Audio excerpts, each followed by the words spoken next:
It was August 1st, 1907, when the United States Signal Army Corps, a branch of the military who primarily deals with communication and information, added an aeronautical division to itself. Then, on August 20th, 1908, the Corps began experimenting with their very first aircraft. 1 year later, on August 2nd, 1909, their very first military aviation casualty was recorded. And less than 40 years later, the Department of the Air Force was added to the military, and since then, no new branches have sprouted from the great tree that is the United States of America. Until recently. We've been hearing the term Space Force being thrown around a lot in the last few years, and it's starting to get annoying. It's like, I don't want to hear any more about Space Force. but since you're already here, why not stick around? Space Force was founded. Sorry. Hello? Don't you think it's a bit unprofessional to not introduce yourself before you start yelling at a bunch of stoners for 10 minutes? I guess. Hi. Hello. Okay, are we done now? Can we move on? I don't know. It really just doesn't seem like your heart was in it. I'm gonna be brutally honest here. My guy, stop. I have to edit this. That means I can hold you hostage here. Ha ha ha ha. I refuse. Why don't you make like a microscopic black hole and evaporate in 10 to the negative 27 seconds? Where was I? Oh yeah. The United States Space Force, or USSF, was established on December 20th, 2019, but the Air Force oversees all of its operations. The Secretary of Defense, Mark Esper, holds one of the highest positions, and four-star General J. Raymond holds the positions of Chief of Space Operations and Senior Military Member. The headquarters of this sci-fi endeavor is within the Pentagon in Arlington County, Virginia. Things are still being sorted out and set up, but once the Space Force has a fully functional base of operations, the sky's the limit. Or, better yet, will not be the limit. Anyway, other notable branches of the military whose home lies in the Pentagon are the Navy, the Marine Corps, the Army, and the Air Force. Thus far, roughly 16,000 personnel or more have been assigned to the Space Force, most of which being transferred from their positions in the Air Force to the USSF. There were a number of civilian space personnel asked to help out as well, but no doubt as the branch develops, well-trained airmen will be getting pulled left and right to be recruited to the Space Force. And engineers. Shout out to engineers, man. Okay, we have some information to work with now, but what exactly is the purpose of adding a Space Force, and what's its role? Also, why is it so awfully named? Like, Space Force? What, was Astro Team taken? Or since nobody seems to be remotely trying, why not Cosmonautical Clowns? The USSF is basically a defense team aimed with keeping a watchful eye on the land, the sea, and the air. In addition to being extremely sensitive to the movement of practically marble-sized objects, our government and independent researchers want to develop a better understanding of space technology. Oh yeah, and they want a way to be able to conduct top-secret research. But Antag, it has to be aliens! Why would Earth need a Space Force if there weren't any aliens determined to permanently wipe humanity from history? Explain to me that, space boy. Okay, maybe. Probably not. But even if there isn't some extraterrestrial civilization ready to wage war on us, furthering our advancements in the field of space tech will always be a plus. Wireless headsets have been on the rise lately, but you can extend a hand of appreciation to space research for that, as well as memory foam, LEDs, and freeze-dried foods.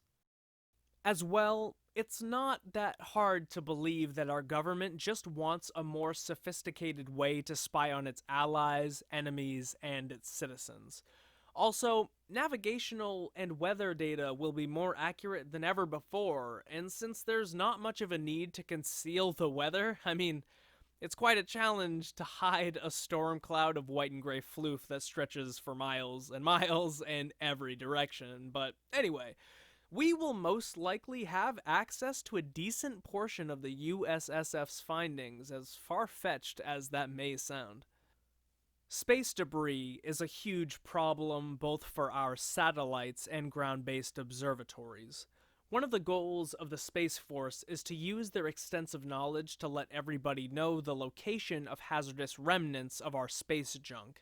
If you're interested in that, look up Space Fence. The $1.5 billion radar system became operational in late March. I should probably cover that in a video soon. Note to self, do that. Or don't. Whatever. Hypersonic travel has drifted in and out of the public eye many times in the last couple of years, but what does it even mean? It means super duper fast. How fast? So fast. But let's start smaller. Supersonic refers to something traveling faster than the speed of sound, so at least 768 miles per hour, 1235 kilometers per hour. This is also called Mach 1, and every other time you add another 768 miles per hour to your speed, you add one more Mach. For example, 768 miles per hour times 4 equals 3072 miles per hour, or Mach 4. However, hypersonic travel generally means something is moving at Mach 5 or quicker, so 5 times faster than the speed of sound or more. I thought we were talking about Space Force. What does really fast stuff have anything to do with anything? Well, in a dark turn of tone, there are a few countries, two of which are China and Russia, who we are fairly certain have produced hypersonic ballistic missiles. In 1967, the North American X-15 set a crude flight speed record of 4,520 miles per hour, 7,274 kilometers per hour, which is almost Mach 5.9. In 2004, the NASA X-43A set an unmanned flight speed record of about 7,310 miles per hour, 11,764 kilometers per hour, or Mach 9.5. That is very, very hypersonic. Russia unveiled the projectile of death not too long ago, and it may be capable of reaching speeds of Mach 10 using its own power. That's 7,672 miles per hour, 12,346 kilometers per hour. It does get worse, unfortunately. Russia has developed another missile capable of being boosted by a rocket that allows it to reach speeds of Mach 27, nearly 21,000 miles per hour, 34,000 kilometers per hour. Hack and zoom. The circumference of the Earth is 24,901 miles. So imagine a ballistic missile that can get to you no matter where you are on the planet's surface in just over an hour. That's some scary sh**. I'm not claiming that the missile is actually capable of traveling for an hour non-stop. In fact, I would be hard-pressed to hear that it could actually manage. The point is, though, these spooky boys could unleash untold devastation in mere moments.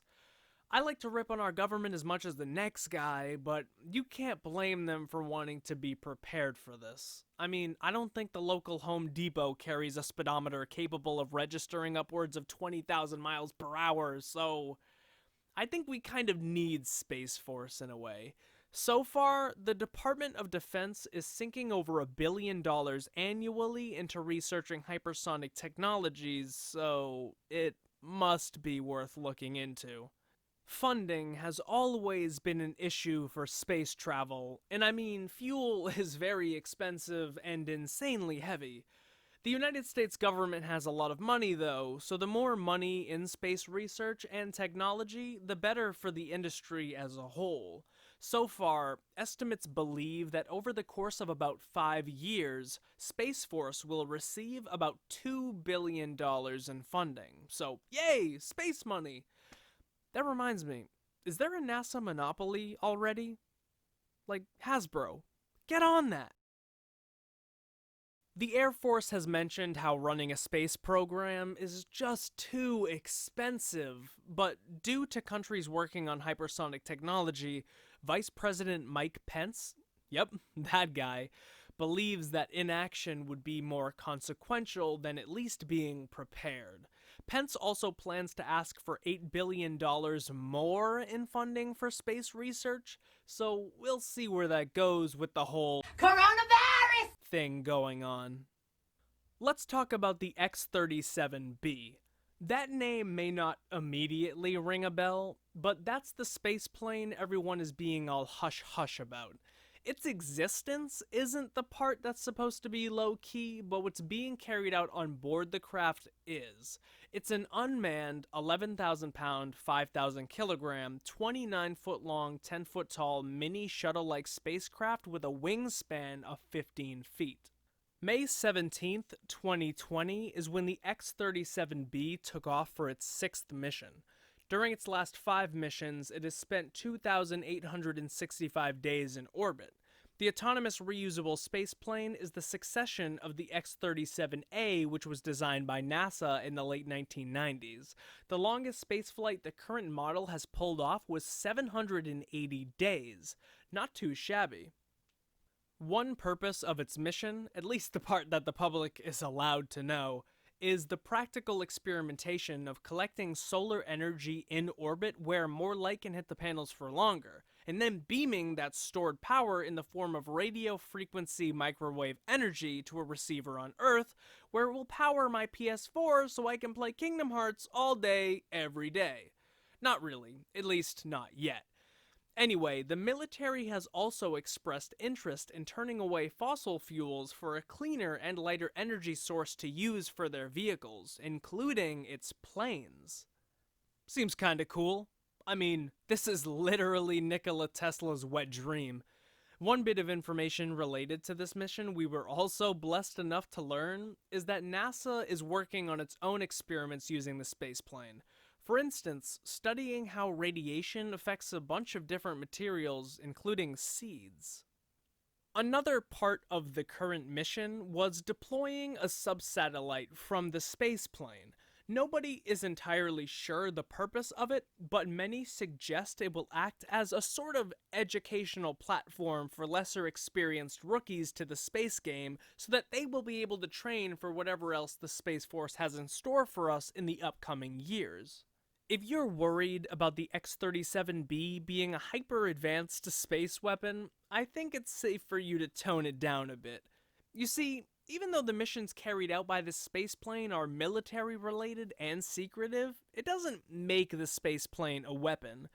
Other than that, though, experts on aviation and space aeronautics believe the spaceplane is just too small to carry any weapon of significance. I mentioned the plane's weight earlier, but that 11,000 pounds is only true with a payload on board. For reference, I'm sure you've heard of the Tsar Bomba, which was the largest nuclear bomb ever detonated. It was a test though, so relax, but hear me out for a second.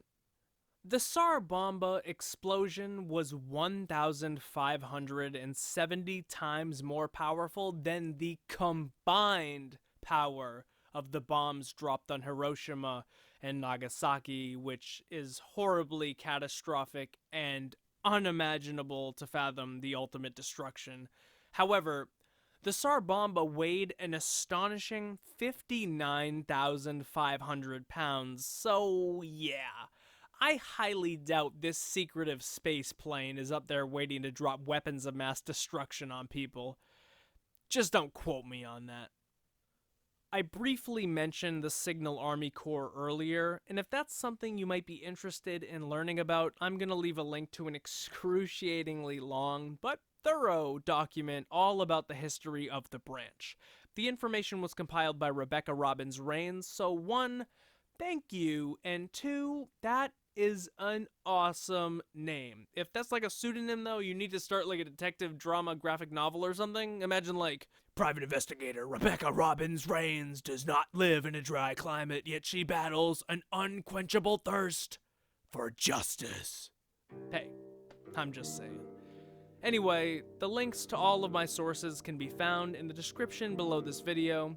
Please continue to stay protected, clean, and healthy. Thank you so much for watching.